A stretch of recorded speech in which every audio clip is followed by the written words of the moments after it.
Good evening, everybody. Welcome to Crimes and Times. Tonight, we're going to talk about a subject that mystifies everybody.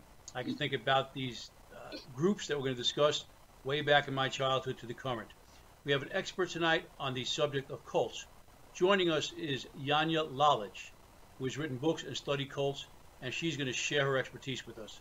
Hi, Janja. Thank you for joining us. Hi, Michael. It's good to be here. Well, tell us a little bit about your background and how you wound up in this very specific field of study. Well, I sort of by circumstance ended up in a cult myself back in the mid-'70s. And I was in for 10 and a half years, and it was a very restrictive group. It was a political cult, so we were supposedly working for social change. And when I got out, I felt like my mind was pretty destroyed. I had already graduated from college with honors. I went to University of Wisconsin. I'd had a Fulbright fellowship. I had traveled around Europe. I wasn't like I was a naive kid. But when I got out of the cult, I felt like I couldn't even read the newspaper, in one sitting. So I eventually got into therapy, got myself back together, moved back to the San Francisco Bay Area where I had been living in the cult. And then I went on to graduate school and got my PhD. And so since, I don't know, for the last 30 some years, I've been studying cults as well as teaching and researching and doing other things. But I basically look at cults and extremist groups, charismatic leadership, things like that. Interesting. I'm a kind of an armchair social psychologist.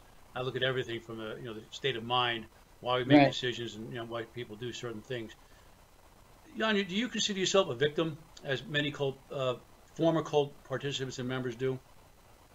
Well, I don't use the term victim, but I do feel that I was exploited and taken advantage of and harmed, as were all the other people in the group. I've never used that term victim, but I guess it fits the definition.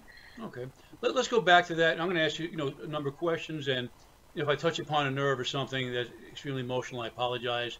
We'll just back off if that happens. All right. But let's go back to where were you? How old were you? I think you said you were out of college at this point. Right. And how did this all come about? Who did you meet? What state of mind were you in? And kind of tell us how you transitioned from, a very intelligent college grad, not that intelligence is a factor, I know that, but, someone obviously very secure, self-aware, into being lured into a cult. Okay, so I was about 30, 31 years old. I had just moved to San Francisco after living in Europe for about 4.5 years. So I was new in town. I was making new friends. And through a friend I met the person who ended up recruiting me through one of my roommates. And I would run into her on the street. She lived in our neighborhood, and we would go have coffee and talk about politics. And she's a very interesting woman, very dynamic.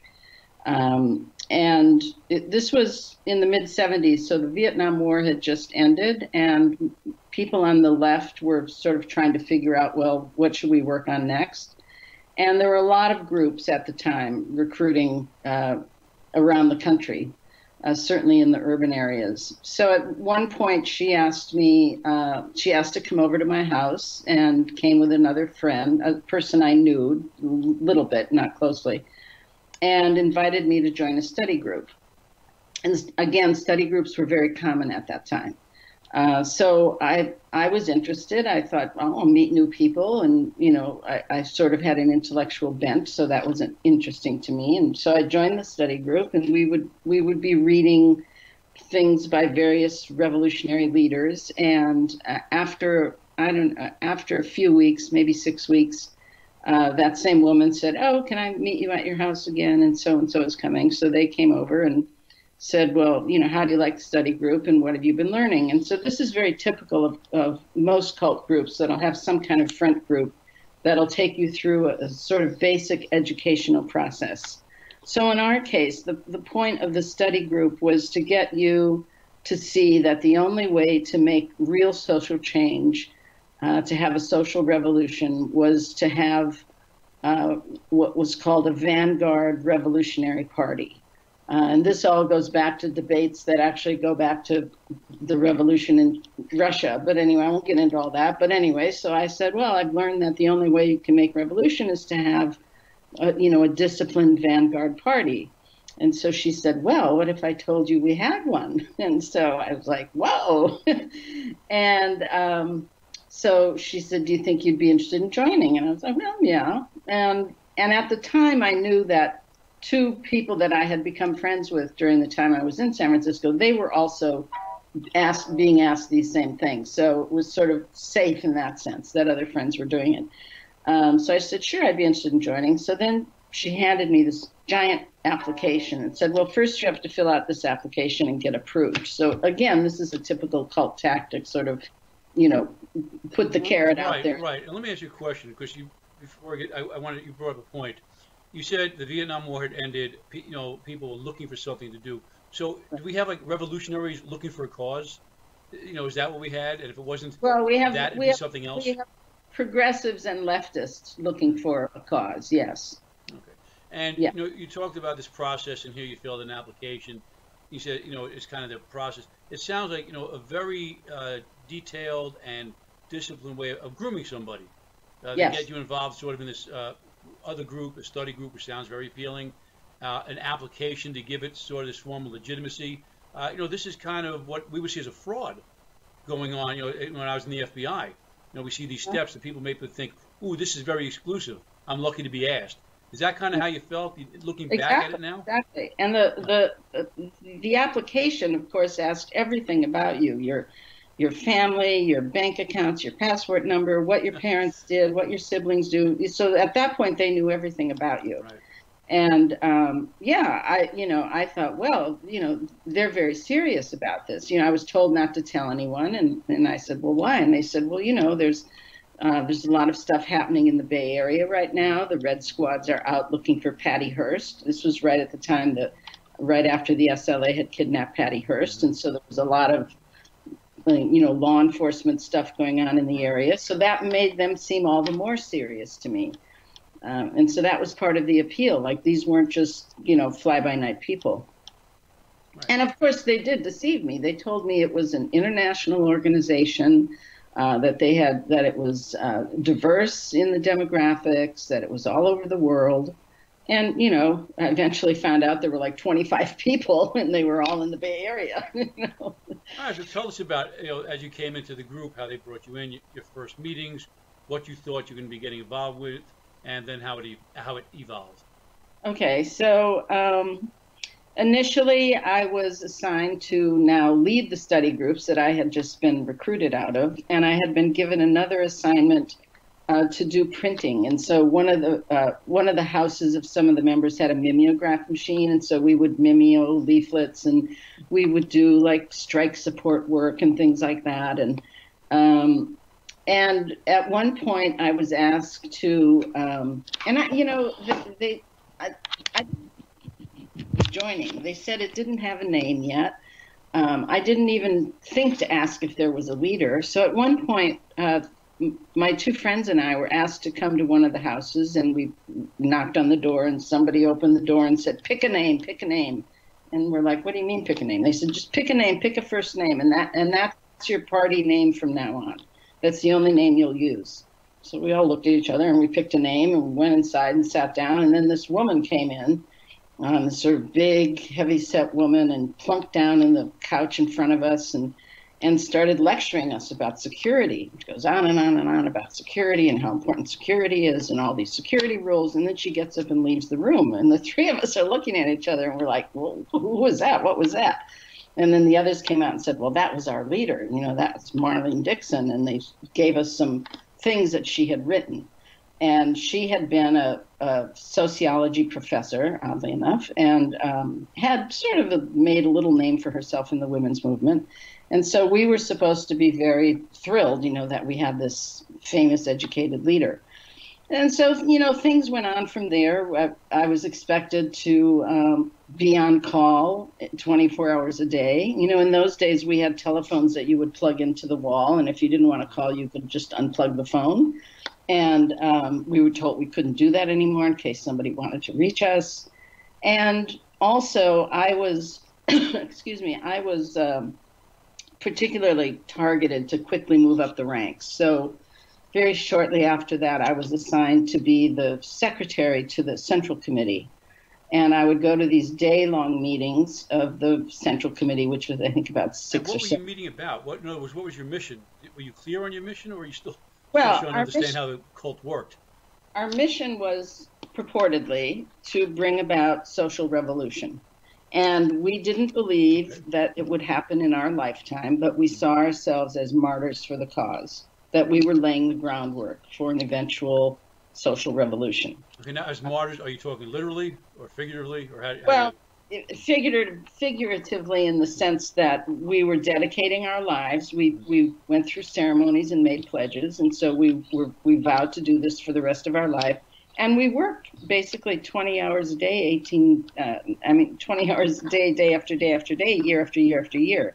We rarely had days off or vacations. Only the rich members got to go home and try to get more money out of their families. So we were being martyrs in the sense that we were working like dogs. Okay, hold on, because I want to again go. So you talked about these ceremonies and rituals. Can you describe those? What was involved in them? Was there any physical beatings? Was sex involved? Was there anything that you had to sort of compromise yourself in order to be accepted?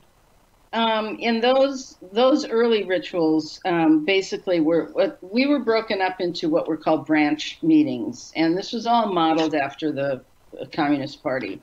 So maybe 10 or 12 people would be in a branch, as the group grew. And so once you became accepted as a member, you first went through a general member process, and you went through new members classes and all kinds of training and criticisms and writing your life history.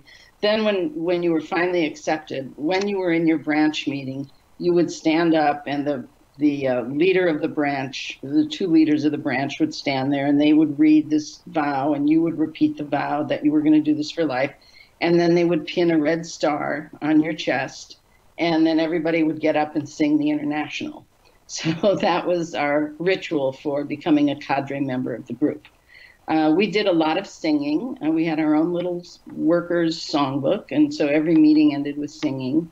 And as for sex and beatings, there was some physical beatings that went on, both of people in the group and outside the group, but it was rather rare. It wasn't a common occurrence. There was a group called the Eagles, and we were specially trained by a guy who had been a former Marine. And on Saturday mornings, we went to a park and did calisthenics and whatnot. And so the Eagles were charged with anytime someone was to be expelled, or if we were going to go trash some other lefty's office or something like that. The leader also had guns, and I'd say probably 90% of the members had no idea of that. But she did have guns, and every now and then she would wave a gun around. She was a severe alcoholic, and her behavior was very erratic. All right, so you're in the situation. You talked about trashing other people's offices or whatever, people waving guns around. You hadn't done anything, I imagine, at this point severely criminal, but you're obviously starting to engage in criminal conduct. Were you thinking about that? Were you having some sort of cognitive dissonance? Or were you just at that point so ingrained that you felt that, at least in your own mind, you could justify what you and the group were doing? I would say in the early years, when I was definitely what I would consider a true believer, I justified everything that we did or that the leader did by saying, this is what needs to be done to get the revolution to happen. This is what we've dedicated our life to, and maybe this seems a little odd right now, but it's all for the greater cause.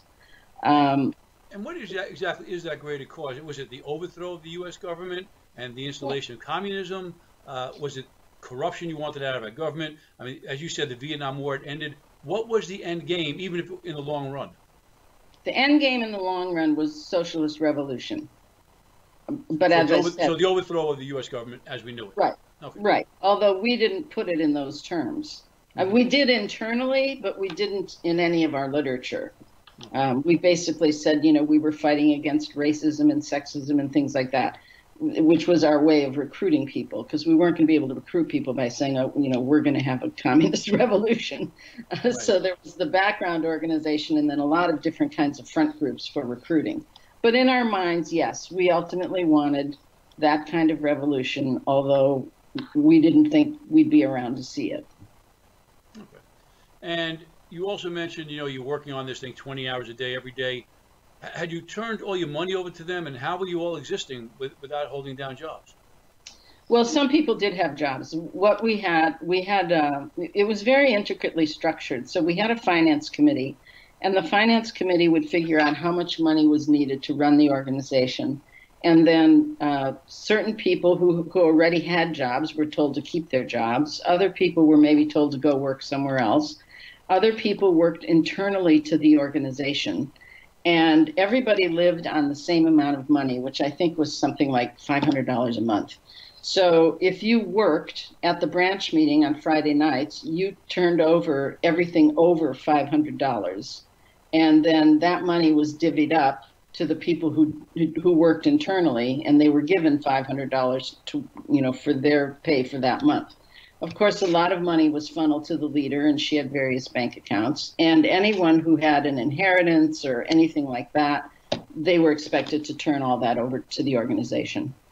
And what were you living in an apartment with just a lot of people? What was your environment? Yes, yeah. We were primarily living in apartments or houses in San Francisco, and those big old Victorians, and we would try to fit as many people as possible into a house to bring the rent down. And sometimes you'd be assigned, you didn't always get to choose where you lived, so sometimes you'd be assigned to live in a house. And then at some point we sent people out around the country, so we had what we called stations in Los Angeles, in Tennessee, in Washington, D.C., in New York, and in Milwaukee. And so we would send like 4 people there to start organizing and recruiting there. And again, they were expected to make it on their own, however they could. They weren't really given any money. So people did whatever they needed to do to be able to live and also pay dues. We also, on top of that, we had to pay dues, monthly dues. So it's kind of ironic. Yeah. Yeah. So, if we thought about recruiting right now, we'd be talking about social media and getting out there. This is long before social media. Right. How did you recruit? How difficult was it? What was your methodology for doing it? So what was your hit rate, so to speak? For every 1,000 people that you spoke to, and the science of it. How did you identify? Because there's always, you're always looking for your mark. Right. In what you're doing. How did you Right. identify those that you felt you'd be most successful at recruiting? Well, we generally recruited through various front groups. So we did a lot of political work in the Bay Area. So we had an office, we had an organization called the Grassroots Alliance, and we had at one point 3,000 volunteers with that organization. We were one of the first groups that actually worked in the Black neighborhoods and in the Hispanic neighborhoods.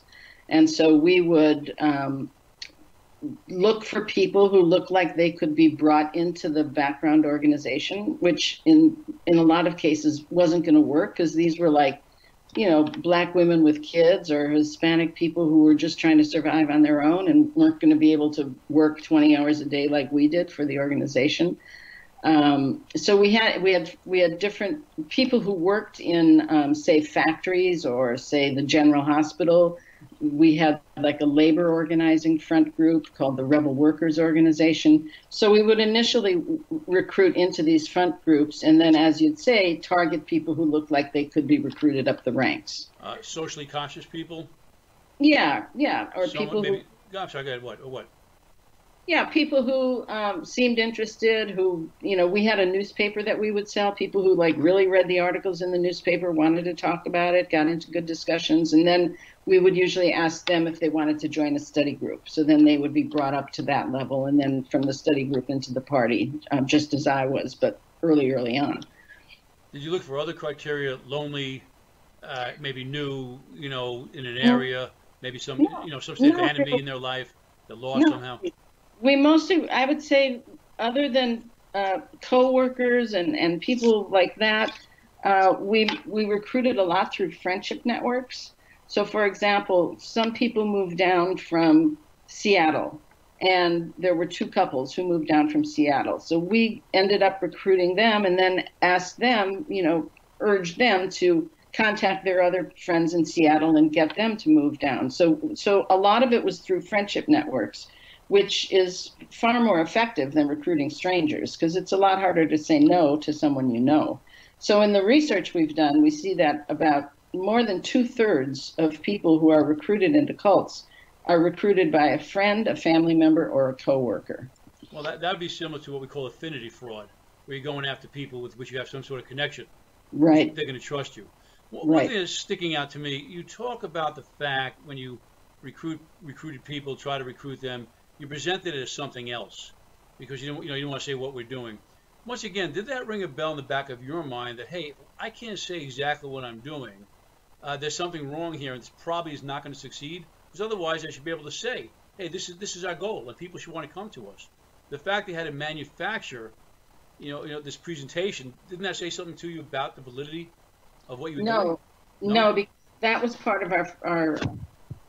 See, we were a cadre vanguard party. And so this follows the work of Lenin. So that if you believe you're a vanguard party, you believe that you're the brainy ones, you're the enlightened ones, and you're bringing this to the people. And that it's your job to then educate the people and get them to see the value of your belief system. So you wouldn't go right out there and say, like I said earlier, you wouldn't just go right out there and tell them the end game, but you have to sort of soften people and educate them to the point where they'll understand why lying is necessary or why, beating someone up is necessary or why, 10 people living in a house is necessary and people living on peanuts.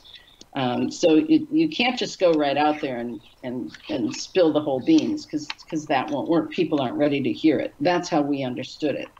And you made yourself believe that. Yes, I truly believe that. Now, I have to say, there were times from the beginning on, and I think this is true for most cult members, unless they themselves are a psychopath, like most of the leaders are. There are times when things bother you, when you do have cognitive dissonance, and you do wonder, this isn't right. But in my situation, we were so tired that you couldn't entertain those ideas. You didn't have the time to think about it, and you couldn't think straight anyway. When you're working at that pace and you're eating unhealthy food, because we ate a lot of burritos because that's what we could afford, you really aren't thinking straight. So you might have a flash of a thought, and you're also trained to just get rid of those thoughts as soon as you have them because those are, anti-proletarian or against the revolution or whatever you've been taught, so that you actually internalize the kind of self-criticism and self-punishment for having these bad thoughts. But you do have thoughts all along the way. And then and this is how I think people end up leaving. At some point, there's a metaphor people have used that say these things are stacked on a little shelf in the back of your head, and at some point that shelf breaks. Right. And that's when you have the aha moment and say, I've got to get out of here. This isn't right. But it takes time. Yeah, a couple of psychological points you brought up here. You talked about, you believe that you are, the cult members, you feel you're intellectually superior. We have to educate these people below. And we've seen that personality in cult leaders. And do cult leaders truly believe that about themselves, you think? Or do they just get you to believe it so you follow them? Or is it a combination of both? Well, I would say, first of all, that probably, and this is not a scientific figure, but I would say probably 98% of cult leaders are straight out con artists. Mm-hmm. I don't think they believe their shtick. I think they have figured out how to come up with a good game. They figured out how to come up with something to offer people that a certain number of people are going to respond to. And then if they're smart, they'll set up a good inner circle and lieutenants or middle-level managers, whatever you want to call them, to keep running the show, because cult leaders usually don't do a lot of work. So their initial recruits are important. I think to some degree, depending on how long the cult exists and what the leader's proclivities are to begin with, and what their state of mind is to begin with, I think as time goes on, having that kind of unbridled power with no checks and balances, I think they end up getting more and more disturbed, more and more devious, perhaps more and more violent, perhaps more and more sexual, again, depending on what their proclivity is. Mm-hmm. Because no one can handle that degree of power. And some of them may have delusions and think they really are, this grand being. I mean, I suppose on some level my leader did think she was the next Lenin, but most of it is about control and exploitation and basically getting what they want because they're narcissists. Right. And now you talked about, you were trained and how to recruit. Was this training, at least in your opinion, was it structured? And how they come up with these ideas that worked? Was your leader so brilliant that she was able to create this? Or was it more trial by error? Or is it just someone, again, that had this natural tendency and ability to con people? Well, I was in charge of recruitment for much of the years of the organization, so I guess I was the one who was teaching people how to con people. Okay. How did you learn that? Yeah. Well, I think it was trial and error. I mean, basically, every member was expected every week to turn in a recruitment report where they wrote up paragraphs about various friends or coworkers or people they thought they could recruit. So they'd write up who that person was, how they knew them, what they thought maybe their appeal for the party would be, et cetera, et cetera. And then I would review those reports and I would give instructions back to the recruitment officer in each of those branch meetings, right? And so we would say, yes, Susie Q, you go after John Doe. And he's from a really wealthy family. He probably really feels guilty about having all that money because he really wants to he wants to work on social issues. So if you can pressure him a little bit on that point. And I don't know how we did it. I guess it was trial and error, but we just figured out what were people's weak spots in a sense, or what were their interests that were similar to ours, and we would keep pushing at that until they seemed ready to join. Okay, so now we have this group, and you said you're out there working to this cause. Other than recruiting and reading and training, what actually were you doing? Were you guys committing crimes? What were you doing to kind of get this revolution going? Well, as I said, we did a lot of political work in the Bay Area. So, for example, in the 70s, when Prop 13 was passing, which was changing the tax law in California, we worked against that, and we led big protests and, went to City Hall all the time. We ran people for various offices through the Peace and Freedom Party, which was a third party in California. We took over that party so that we could run our candidates. We did a lot of strike work. If some union went on strike, we would go along and help support their strike and use that as a way to recruit. I would say there wasn't so much overt criminal activity. I think there was a certain amount of fraud in how various organizations were set up. We had 3 or 4 different nonprofits, and money was funneled here and there and everywhere.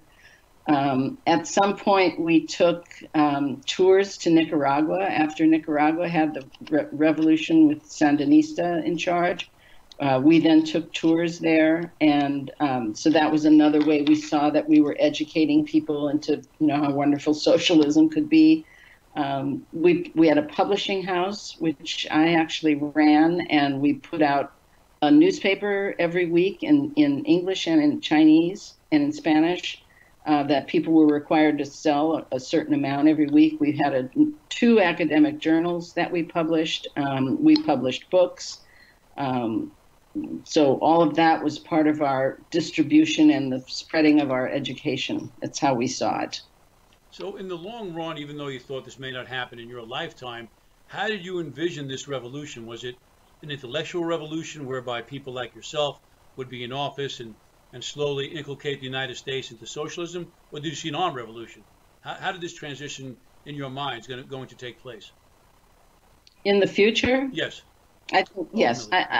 Yeah. We believed it would be an armed revolution.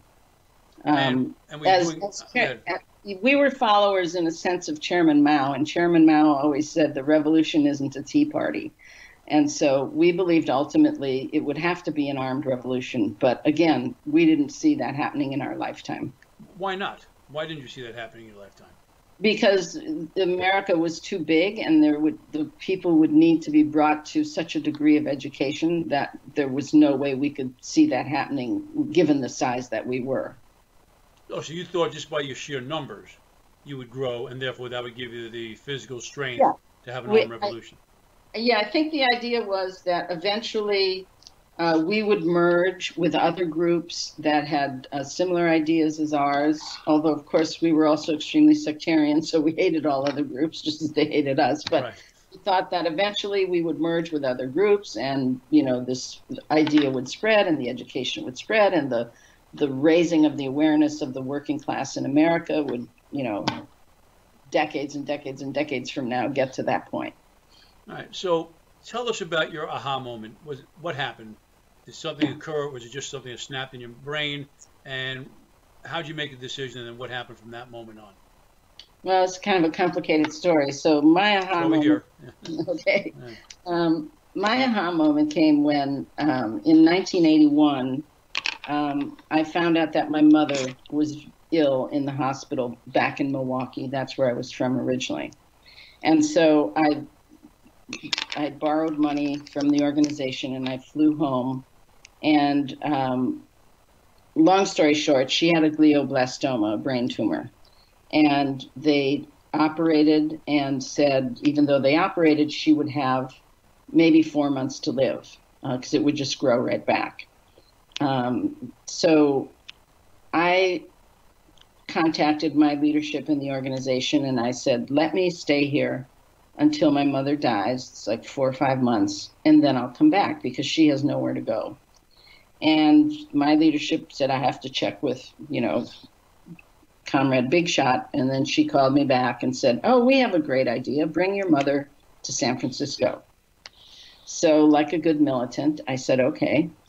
And I went back and arranged, one of my roommates moved out so that my mother could move in, and my mother came out. And my mother was a Serbian woman who had hardly ever left Milwaukee. Her church was very important to her. She was not, she had a high school diploma, but she was, a simple woman. So she comes out to San Francisco, lives in my house, and I never see her because I'm working from 6 in the morning to 1 in the morning. So at some point I asked the organization, you had me bring my mother out here, but I never see her. And they said, oh, well, you can go home and have dinner with her. So I'd get to go home and have like 45-minute dinner with her every evening. Then they decided she should work while she was here. So they had her working at one of our front groups at the Grassroots Alliance, which was a public office. And someone else would come, and one of the militants would pick her up and take her there. And she, I don't know, did filing, or I don't really know what she did there. And then they'd bring her home. So that was the end of my dinners with her. So one night I came home at about 11 o'clock, and I found my mother dead in her bedroom on the floor. And it was absolutely devastating for me. And I called my best friend who came over, and then I called my leadership, and I said, my mother just died, and I'm having her body flown home. And on the other end of the line, this woman says, well, you're not going home for the funeral, are you? And that's when I snapped. And I thought, here I am. I'm busting my ass day after day after day, year after year, to build a so-called better world. And if this is the better world we're building, then I'm told I can't go to my mother's funeral. There's something wrong with this. So I borrowed money again, and I went home, and I organized the funeral. I don't remember any of it. It was like a haze to me. And the big dinner afterwards, which Serbians tradition after a funeral. And in the middle of the dinner, I got up and left because I had a flight back to San Francisco, a night flight. And I was just, I was in a haze. So as soon as I got back, they called me to a meeting, and there was a meeting with the top leadership. So it was maybe 25, 30 people. And I got criticized. You had to like sit in the front of the room and everybody would criticize you. And I got criticized for putting my mother ahead of the revolution. And how dare I do that? And, you know, how petty bourgeois that was of me, et cetera, et cetera, et cetera. So I think I was demoted, and I had to go around to all the other branches and confess my sins and be an example. And after that, whenever someone wanted to go home, I was sent to talk to them, to talk them out of it. And after that point, I was completely numb, and I absolutely hated my existence, but I couldn't figure out how to get out. And I would get up every morning and I'd take a shower and I would cry in the shower because we weren't allowed to cry. We were supposed to be these steeled, emotionless people. And I'd cry in the shower and I'd get in my car to go to my facility. And in the car, I used to just wish every day, I would wish I would get killed in a car accident, because it was the only way I could see to get out. Well, let me ask you this, because it sounds like you had a certain amount of freedom, and you weren't living like in a camp where they, Right. you know, again, beat you. Yeah, you didn't have much money vested anymore. You only carried, what, $500 most of the time. Right. Why couldn't you just drive away? Why didn't I drive away? Yeah. Well, I would think about driving away. And I had maybe $100. I had a broken down old car. I didn't know if my car would make it over the Bay Bridge. And I would think about, where will I go? Will I go to Reno? What will I do there? And we were ingrained with the idea that if we left, we would like die in the street like dirty communists, that no one would want us, no one would accept us. So part of that is working on my mind. And I'm thinking, what, you know, how will I survive out there? I don't know anyone anymore. Both my parents are dead. I had nowhere to go. I have no one to trust. Other people had left the group, but you couldn't trust that you could go to them, because even people who had left would turn people in. And I knew they'd come after me, because we did go after people if they left, if they were high level, because I knew a lot of party secrets. And what does that mean? What does that mean, go after them? We would go and retrieve people. One guy left and went home to Illinois, and we went to his house to get him. And you kidnapped him? Well, that one didn't work. The father slammed the door in our faces. But we did bring other people back. We'd put them on trial. Wait, you brought them back by force or by coercion? By force and by coercion. Throw them in a car, bring them back, sit them in a chair, put them on trial, place them under house arrest. They'd have and this is what people don't understand. It's like, they didn't lock you in your house, or one person was held in a basement for I can't remember how long, and different people would stand guard. But you can't, you're psychologically paralyzed. You can't, the door is there, but you can't go out the door. The fear is so overwhelming, the fear of the outside world and the fear of what the group is going to do to you. So you're like frozen. I don't know how else to explain it. No, I think people do understand, you know, that psychological torment and control that cults have played on people through various means. Right. All right, so go ahead. You're telling us about, you know, when you had the moment. Go ahead. So I was miserable, and as it turns out, a lot of people were miserable. At this point, the cult was maybe down to about 150 people, and some of those were out. From a high of how many? I would say of the internal organization, maybe the high was 500. The front groups had thousands, as I said. Right. But the internal cadre organization probably never got bigger than 300. So by this time, it's down to 150, and most of us are the ones who got recruited in the first year or two. So that means that we've been there the longest, we worked the longest, but we also got the most intense indoctrination, because as years went on, we didn't do the same kind of indoctrination that we did early on. So the classes and all those kinds of things. So it's sort of another complicated story, but essentially the leader had decided that she wanted to get rid of the outer rings of the organization, the riffraff, as she called them. So we were sitting in these leadership meetings with her, and she'd say, I want to get rid of the riffraff, and I just want to take the people with money and the intellectuals and go to Washington and start a think tank. And so in in our minds, and of course we didn't talk about this with each other, but you're thinking, this is really terrible. These general members, these other levels of members, they've devoted their lives as much as we have, and she wants to just like throw them in the river. So that was troubling people. And at the time, it's a long story, but at the time, we were leaving, two of us were leaving to go to the International Book Fair in Frankfurt for our publishing house. And the night before, a lot of really insane stuff happened with the leader. And because she became enamored with Bulgaria, and that was her dream paradise. And she was going to go to Bulgaria after we went to Frankfurt. And she wanted to take a computer, which was against the law. At that time, it was still the Iron Curtain, and it was against the law to take any kind of electronic equipment across the Iron Curtain. But she wanted to do it anyway. So the lawyers our own lawyers had to figure out how this was going to work. And anyway, we were all up all night, and it was crazy. And I got on the plane that next morning. We were leaving at 5 a.m. and with one of my comrades, and we got on the plane. And the minute they shut the door to the plane, we both looked at each other and said, "We're in a cult." And we started crying. And we went to Frankfurt, we went to the book fair, we started looking for jobs. At night, we'd go to a beer hall and we'd drink beer and eat Frankfurters and cry and tell each other our stories and figure out how we could escape. Meanwhile, back at the ranch, the leader was leaving for Bulgaria, and she was at her house with her whoever was left from the inner circle, maybe 10 people.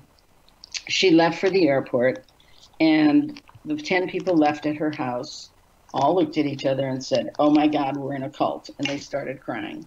So simultaneously, we all just kind of broke at that moment.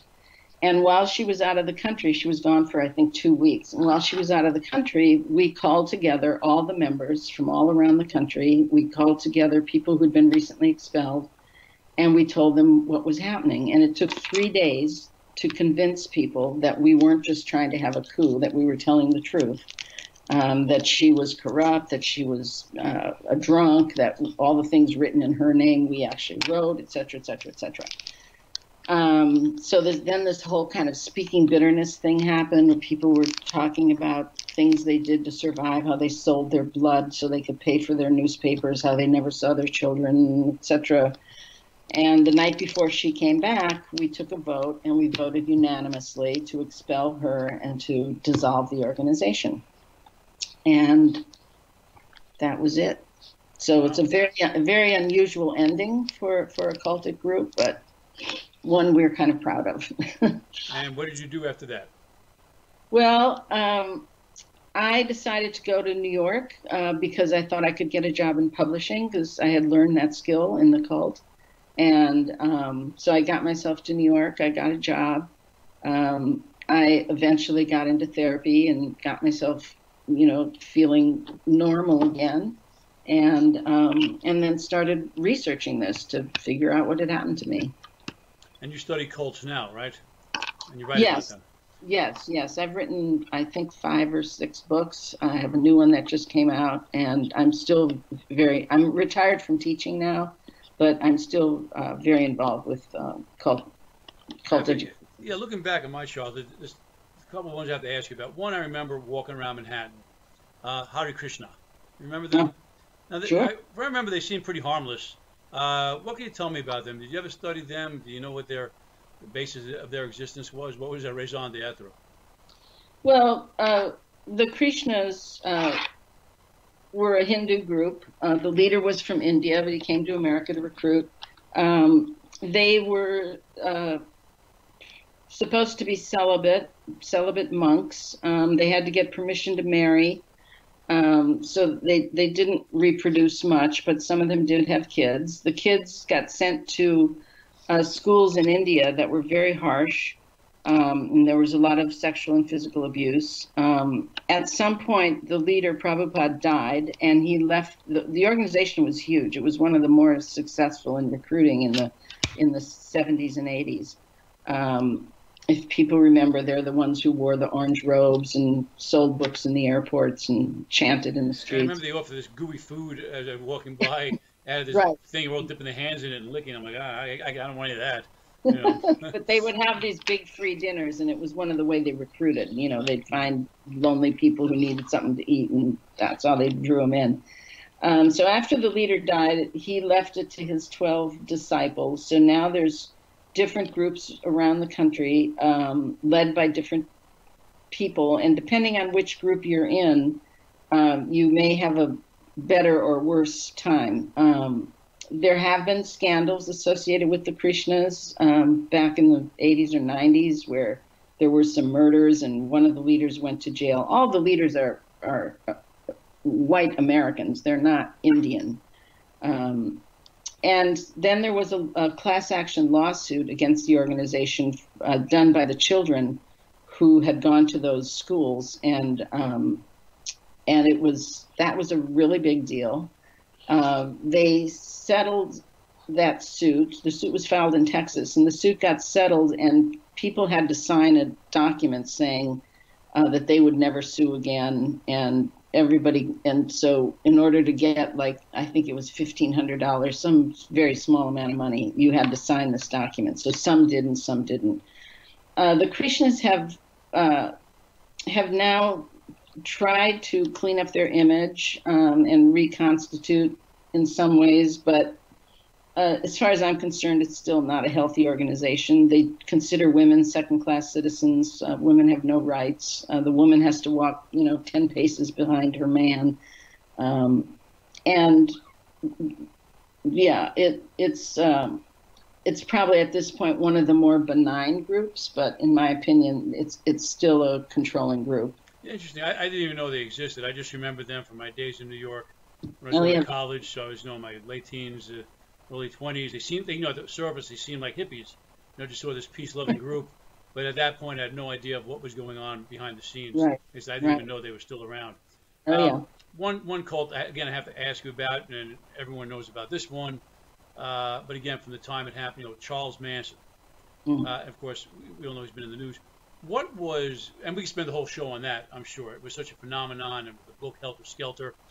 But what was it about Charles Manson that made his movement so successful when they were so violent and did these brutal murders? How did he succeed in terms of, attracting these followers? And again, we have to remind the audience, we're talking about a time long before social media, where you had to go on the street and recruit people just by word of mouth. Right. What did he have? What made him so successful in recruiting people into this crazy cult? Well, I think it was a confluence of the era, the hippie era, and drugs, and some people sort of losing their way in that time of curiosity. And so he recruited basically by coming on to girls, getting them to come to his. Eventually, they settled in that ranch in the valley outside LA. He used a lot of drugs on people, and that is actually quite unusual. There's very few groups that actually use drugs. But he would, have people drop LSD, and then he would make love with some woman, and, she would see God or whatever you do when you're on LSD. And so it was a lot of sex and drugs. And, I don't know if I'd call him successful. His group wasn't all that large in terms of recruitment. And then, of course, he ordered people to go out and murder various families. And he was a wannabe rock musician. Right. And actually, one of my theories is that there are quite a few cult members who are wannabe rock musicians. So I don't know if there's some pattern there, but some need for recognition, some need to have people, pawing over you and just oohing you to death. I mean, I guess that would be it, right? Right. So, but he was really a racist, actually, and the whole point of all of that was to start a race war, which I think a lot of people don't think about it in that way. So Helter Skelter was this ultimate race war, right? Right, that he would eventually walk in when it was over and take over. Right, exactly. So he was able to, with whatever people saw in him, charisma I say in one of my earlier books, charisma is in the eye of the beholder. So somebody that I think is charismatic, you might think is, the dullest person on earth. So charisma is a relationship, and not everyone's going to respond the same way. So often people look at cult leaders and they're like, what did they see in that person? But it's a social bond. It's a personal bond. Right, and we have to remember, again, even prior to social media, these guys would go out there and however they met, whether it's a college campus or walking on the street, they may recruit two people, but they may have spoken to thousands in the course of a day, who just blew them off. So if you just keep at it, again, you're saying, he really didn't recruit that many people. But if you think about how many people didn't go to him, you realize, well, he was only charismatic or attractive to a small amount of those who were exposed to him. Right. All right, so who are you studying today, and what do we know about cults today? And, what do you see sort of as the underlying commonality in these different cults? Well, first of all, today there are more cults than ever before, because there are ones that have been around for decades, and then every week I learn of new ones. I mean, it's impossible to keep up.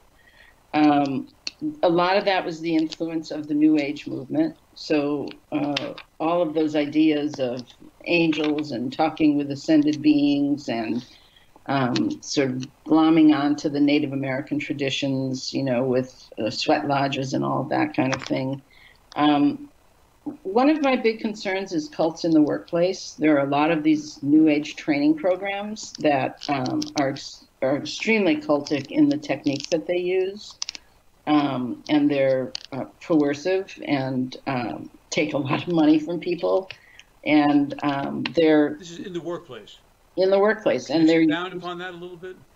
Well, these are these programs that are, they're touted as management training programs or leadership training programs. And ideally, from the cult's point of view, you get a boss who thinks this is wonderful. And then he or she starts sending everyone from the company.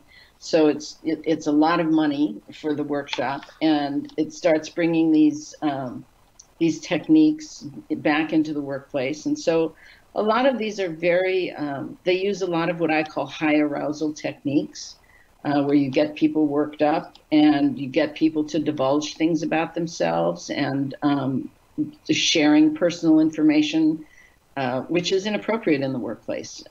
So many, many, many big companies in America, including the government, are using some of these courses. And people go to them because they feel they have to because of their job or whatever. They're afraid, they'll lose their job or everyone will think they're weird because they don't go. And so it can sometimes cause rifts in the workplace. So that is one concern of mine. The other concern... I haven't heard of that. And is it prevalent? And I know you don't want to mention names, but are these companies or training programs something we would have heard of if you were to mention them? Yes. Really? Yeah. Oh, yes. And what is their goal? What is the goal of the group providing this training? Are they trying to, again, compromise people? Are they trying to get their identities for fraud? What is their goal, or is it just a scam? I'd say for most of them, the goal is money, and it's a scam. It's money and recognition. The more companies that hire them, they can put on their brochure, oh, I've been hired by GM, by GE, by whatever, by the U.S. Army, and so it lends to their legitimacy. And then just like any other cult, they'll look for people in these audiences who they can then recruit onto staff and then perhaps into the inner circle. So the inner circle of most of these, the top levels, operate as cults. The other, and other people out there, they might say, well, I don't care if it's a cult in the inner circle. I go to these weekend workshops and they're really helping me. But ultimately, you're helping them by paying them money and giving them legitimacy.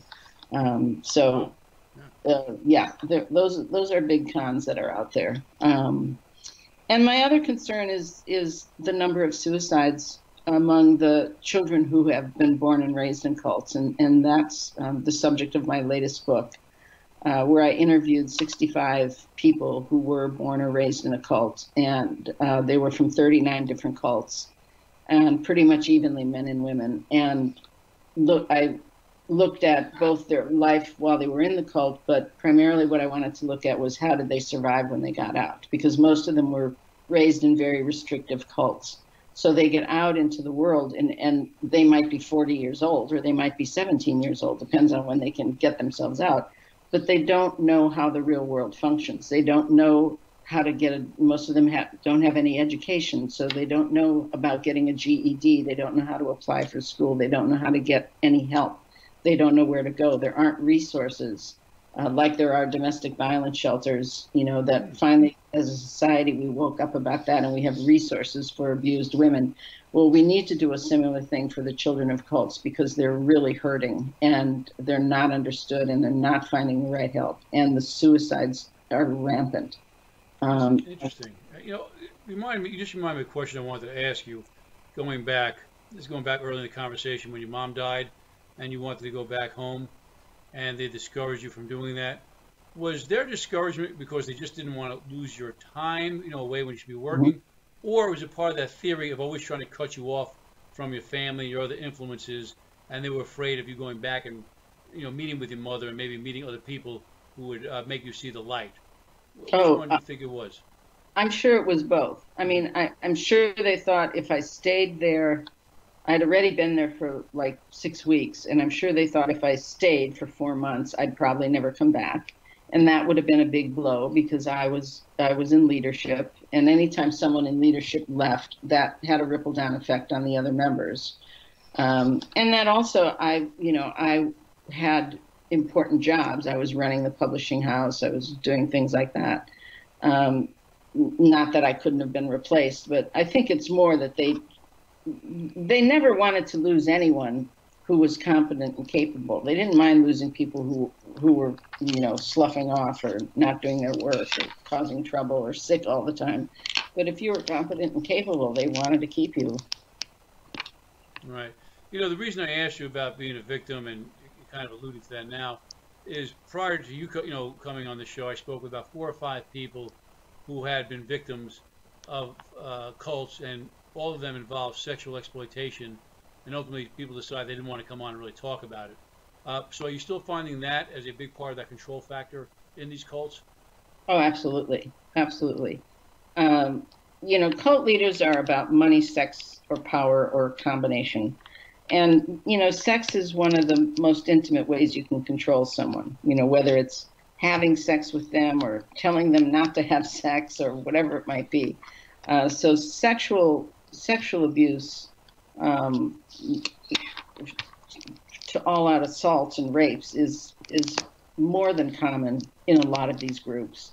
And that was one of the things I also found in my interviews with the children, that many of them had been sexually abused, often by relatives, and many of them had been physically abused. The emotional and psychological abuse, well, that's a given. But I think people don't realize the extent of the physical and sexual abuse that goes on, and especially of the children. And geographically, are we finding these more in the suburban, rural areas as opposed to the cities where they have these compounds and places where they could get more privacy? They're everywhere. They're in the cities. They're in the country. And they're all around the world. I don't want to seem like someone who sees a cult under every bush, but there are thousands of them. And the hardest ones to find out about and to help, and the hardest ones to leave are the small, what I call the no-name cults, or the family cults, where there's just a small group of people with one leader. Similar to the family which made the news here in California earlier in the year, the family that had their 10 children shackled and kept in the house for years and years and years. Well, that was a family cult. That guy thought he was some kind of god, and they had to treat him as a god, and it had all the signs of what I call a family cult. And those cases we never learn about until something tragic happens. So somebody's out there in a cult now, we know about it. How can we help? Well, if it's someone if it's someone you personally know, the best thing to do is get yourself educated first. Find out everything you can about that cult. Try to find people who've been in that cult. And then decide if you want to try to intervene on your own, or if you want to hire a professional interventionist. Those are tough decisions. You certainly don't want to confront the person and say, hey, you're in a cult. You have to be very tactful. You have to slowly provide information if you have contact with the person. Other than that, I think that the most important thing is media like this, like us continuing to educate the public so that people know what to look for, so people don't stigmatize and make fun of cults and cult members. Mm-hmm. It's a serious public health issue, really, and the more the public can see the complexity of these organizations and how someone gets caught up and how difficult it is to leave, and not just see it as, some scandalous thing that happens on TV for a couple of nights and then it's over. So I think ongoing educational programs like this one, like ones that have been on TV lately, good movies, is probably the best thing we can do at this point. And also, you made an interesting point about all the help we have for victims of domestic abuse. What's interesting is when I hear what domestic abuse victims tell me, it's very similar to what we're saying here in terms of the way they control their victims, and mind control, sometimes physical intimidation, cutting off from the family. It's very similar ways of keeping people stuck. And we always say to people, oh, why don't you just walk away? Why don't you just leave? Because most of us don't understand that the mind control or that intimidation factor that has already occurred over a period of time. Right. No, there's absolutely a connection there. Right. So if someone is out there and they want help, what is the best thing for them to do? Call 911? What's the best thing they should do to get out if they're afraid? Oh, if someone's in a cult? Yes, and they want to get out. What would we tell them? Well, if they have any family who are not in the cult, who they think they can go to, otherwise, and depending on, if they're physically hurt, obviously they should get themselves to a hospital or call 911. I think educating first responders is another important thing we can do so that they recognize, the symptoms. But I think doing whatever they can do to get out. Again, it's going to depend. Are they in the city? Are they in the country? Do they have any money? Trying to find friends or relatives is probably the best thing to do. So that this is why I always tell families, if they have someone who joins a cult, it's like, don't criticize them, and always let them know that they have a safe haven they can come to, because it's the hardest thing they're ever going to do. They're giving up their whole world. And so if they know they can come home, and you're not going to laugh at them, and you're not going to make fun of them, and you're not going to say, see, I told you so, but you're just going to welcome them and make them feel safe, that's the best thing you can do. Yeah, we've had other programs where we talked about first responders and medical professions who are trained to recognize child abuse and other factors, and teachers. We talk about understanding some of the red flags of kids who may be getting violent when we worry about school shootings. And this probably is another training opportunity for teachers, medical staff, first responders to just maybe somehow recognize the signs of mental abuse. Yes. That's out there. That could be whether it's domestic violence or a cult or something else, and knowing how to ask the right questions and get them in an environment where they're free to say, yes, please get me out of here. Yes. And it's similar to human trafficking, which is, we're gaining more awareness about that. But again, the tactics used are very similar. Yeah. All right. Before we let you go, tell us about your book, where we can find it, your most recent book. Okay. It's called Escaping Utopia, Growing Up in a Cult, Getting Out and Starting Over. And it's by me and my co-author, Carla McLaren. It was published by Routledge. But it's also available on Amazon, or I'm sure you can order it at your local bookstore or whatever. But it's very readable. It's not an academic book. It's meant for the general public and for people who've had this kind of experience. Fantastic. Thank you so much for coming on, sharing your expertise. And we don't know, you may have saved some lives out there for someone who's listening. So thank you so much. Great. Thank you, Michael. Have a good day. We'll be in touch. Bye-bye. Bye. Well, thank you, everybody, for joining us tonight on Crimes and Times. I hope you learned a lot. I hope you enjoyed the show. I thought that was a fascinating topic. As always, please go to our Facebook page, give us a like, please share, and please go to YouTube and subscribe. Hit that little bell icon and subscribe. We're very close to getting to that magic number, which will allow us to increase the number of platforms that we transmit on, and we have a growing audience, and we thank you for all your support. I'm Michael Tabman from Crimes and Times. Good night.